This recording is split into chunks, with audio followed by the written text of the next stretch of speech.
తెలంగాణ నుంచి పోటీ చేయండి. తెలంగాణ నుంచి ఎవరిని పోటీ చేయమంటున్నారు? ఇక్కడ పొంగులేటి శ్రీనివాసరెడ్డి, బట్టి విక్రమార్క డిప్యూటీ సీఎం గారు, తెలంగాణ చీఫ్ మినిస్టర్ రేవంత్ రెడ్డి గారు, హైకమాండ్ సోనియా గాంధీకి తెలంగాణ నుంచి పోటీ చేయమంటున్నారు. మంచిదే కదా చేస్తే.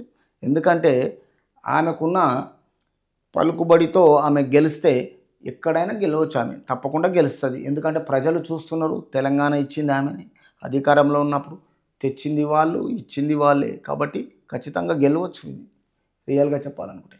కాబట్టి సోనియా గాంధీకి సీఎం రేవంత్ వినతి, పోటీపై సరైన సమయంలో నిర్ణయం తీసుకుంటానని అగ్రనాయకురాలి హామీ. భేటీలో పాల్గొన్న బట్టి పొంగులేటి వచ్చే లోకసభ ఎన్నికల్లో తెలంగాణ నుంచి పోటీ చేయాలని కాంగ్రెస్ అగ్రనాయకురాలు సోనియా గాంధీకి ముఖ్యమంత్రి పిసిసి అధ్యక్షుడు రేవంత్ రెడ్డి విజ్ఞప్తి చేశారు. రాష్ట్రం నుంచి పోటీ చేయాలని కోరుతూ పిసిసిని తీర్మానించిన విషయాన్ని ఆమె దృష్టికి తీసుకెళ్లారు. తెలంగాణ ఇచ్చిన తల్లిగా రాష్ట్ర ప్రజలు గర్విస్తున్నందువల్ల రాష్ట్రం నుంచి పోటీ చేయాలని కోరుతున్నట్లు చెప్పారు. ఇందుకు ఆమె స్పందిస్తూ సరైన సమయంలో నిర్ణయం తీసుకుంటానని హామీ ఇచ్చారు. సోమవారం సాయంత్రం ఉప ముఖ్యమంత్రి బట్టి విక్రమార్క, మంత్రి పొంగులేటి శ్రీనివాసరెడ్డితో కలిసి రేవంత్ రెడ్డి సోనియాతో ఆమె నివాసంలో సమావేశమయ్యారు.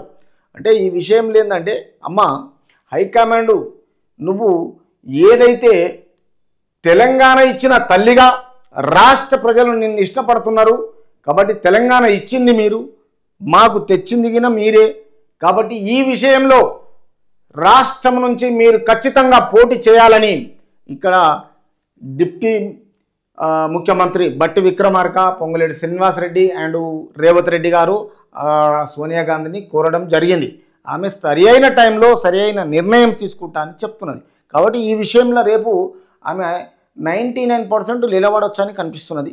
ఎందుకంటే రాష్ట్ర ప్రజల గురించి ఆమె రాష్ట్రాన్ని ఇచ్చిన అమ్మగా, తర్వాత వీళ్ళగిన రాష్ట్ర అధికార పార్టీ ఈరోజు ఉన్న మినిస్టర్లు పోయి అడిగితే ఆమె కాదంటుందా? ఖచ్చితంగా వస్తుంది, నిలబడుతుందని చూస్తాం.